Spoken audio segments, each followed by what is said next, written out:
हर हर महादेव दोस्तों, कैसे हैं आप सब। साथी ज्ञान गंगा चैनल पर आप सभी का स्वागत है। अगर आप हमारा वीडियो देख रहे हैं तो मेरे चैनल को सब्सक्राइब कर दें। आज हम आपको सावन के महीने में भगवान भोलेनाथ की एक सुंदर कहानी बताने वाले हैं। दोस्तों, तारकासुर नाम का एक दैत्य था जो कि तीनों त्रिलोक में अपना अधिपति जमाना चाहता था और वो चाहता था कि धरती से लेकर आकाश तक उसी का राज रहे। दोस्तों, तारकासुर यही सोचकर एक बार तपस्या करने लगा कि क्यों न मैं अमर बन जाऊं और तीनों त्रिलोक पर राज करूं। तारकासुर बैठकर तपस्या करने लगा। तपस्या करते करते सालों बीत गए, हजारों साल बीत गए और तब बीतने के बाद एक दिन ब्रह्मा जी प्रकट हुए और तारकासुर से बोले कि हे असुर, तुम्हें क्या चाहिए।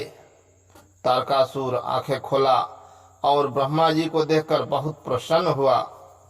तारकासुर ने बोला कि हे ब्रह्मदेव, आप हमको ऐसा वर दो जिससे हम अजर अमर बन जाएं। ब्रह्मा जी बोले कि इस सृष्टि में जो भी व्यक्ति बनता है और जो भी लोग बनते हैं, चाहे वो दानव हो या मानव हो या वृक्ष हो या कोई पशु पक्षी हो, कोई भी चीज जो भी नाश्वर चीज इस धरती पर बनता है, उसका नाश होना एक ना एक दिन तय हो जाता है। तारकासुर बोला कि हे ब्रह्मदेव, मैंने आपका तपस्या किया है और आपको वर हमें देना ही होगा। भगवान ब्रह्मा जी बोले कि ठीक है, वर मांगो।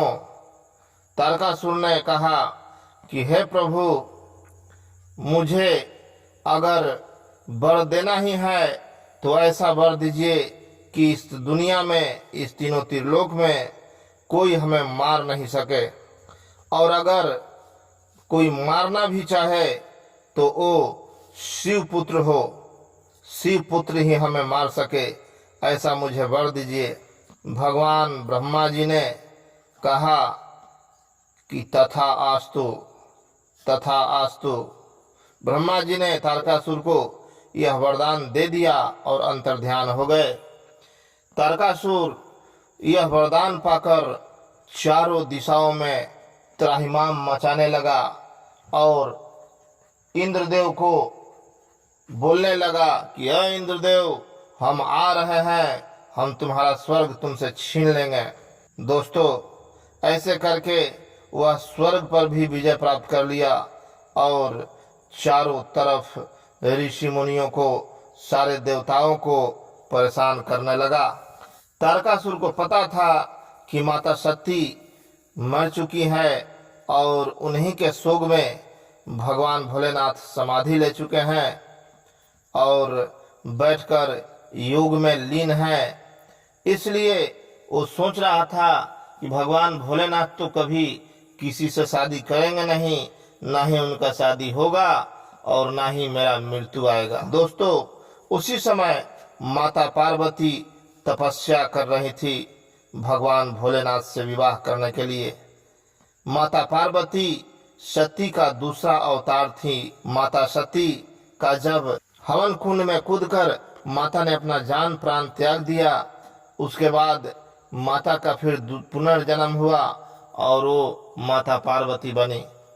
फिर पति रूप में भगवान शिव को पाने के लिए उन्होंने बहुत तपस्या किया और तपस्या करते करते बहुत साल बीत जाने के बाद जब भगवान भोलेनाथ अपने योग निद्रा में रहे और किसी भी देवता के कहने पर उनको कोई असर नहीं पड़ा, तब जाके ब्रह्मा जी ने कामदेव को कहा कि हे कामदेव, अब आप ही कुछ कीजिए। सारे देवता और ब्रह्मा जी इकट्ठे हुए। कामदेव अपना नृत्य किए और फिर उन्होंने अपना कामबाण भगवान भोलेनाथ के मस्तक पे मार दिया। जब उनको बाण लगा तो उनका तीसरा नेत्र खुल गया और कामदेव वहीं जल के भस्म हो गए। यह देख कामदेव की पत्नी रति ने भगवान भोलेनाथ का गुहार करने लगी कि हे प्रभु, इस सृष्टि के बचाव के लिए, इस देवताओं के बचाव के लिए मेरे पति ने आपको योग निद्रा से जगाया, लेकिन आपने मेरे पति को जला दिया। भगवान भोलेनाथ बोले कि तुम्हारा पति का शरीर जला है, उसका आत्मा नहीं जला है, इसलिए तुम चिंता नहीं करो। द्वापर युग में जब भगवान कृष्ण जन्म लेंगे, उस समय तुम्हारा पति उन्हीं के पुत्र प्रद्युम्न के रूप में जन्म लेगा और फिर उस समय तुम्हारा और तुम्हारे पति का मिलन होगा। तो दोस्तों, इस तरह भगवान का योग निद्रा टूटा और फिर माता पार्वती का भगवान भोलेनाथ से विवाह हुआ। आगे की कहानी हम आपको फिर दूसरे एपिसोड में बताएंगे। चलते चलते नमस्कार, हर हर महादेव, जय शिव शंभु।